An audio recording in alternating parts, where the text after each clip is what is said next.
when you're dealing with people, try and remember these three things: be moral, be ethical, and be authentic. And the difference between morality and ethics really is, I think morality is really, what are the human behaviors? Are you inherently a good person?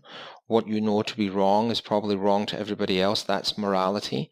Ethics is really, I think, the rules that you have in an organization, such as, are you abiding by those rules and principles? That's the ethics.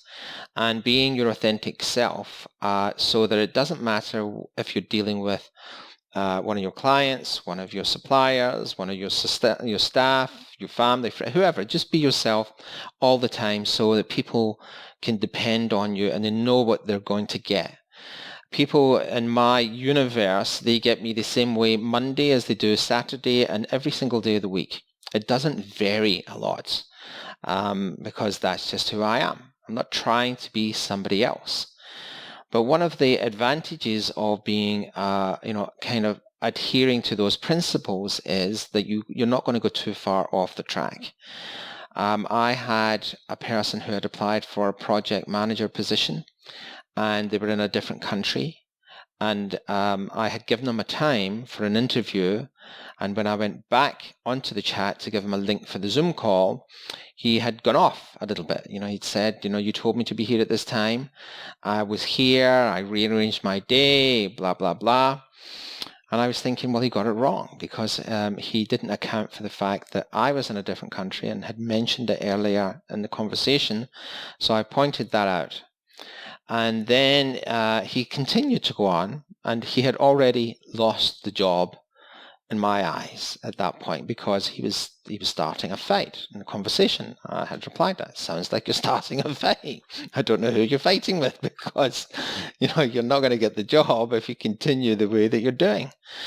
But the way I would look at that situation is the same way as I would look at everything else. Is the fault mine? Maybe it is my fault. Maybe I got the time wrong. I'm trying to be fair with everybody that I deal with.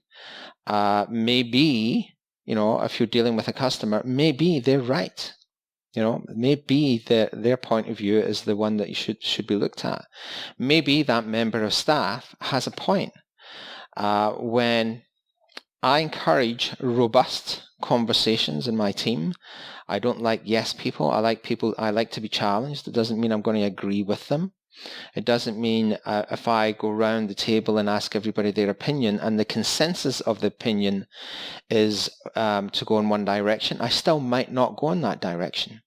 But I want that opinion and I want to be challenged, and I might be wrong. But you need some kind of compass in business. You need some kind of, if you're going to go forward with a kind of compass and a map, that needs to be founded in something. And if you try and always treat people fairly, if you try and, get rid of your ego and try and solve situations rather than say you're the boss or this is the right way to do things. If you try and be intellectually honest when you don't know things, then you can get to a solution much faster by using your team. But the team has to know where they stand with you. So as the leader, they have to know that you are a moral and ethical person who is being themselves, authentic. I think that helps a lot in leadership. I hope that tip helps today. Thanks for listening.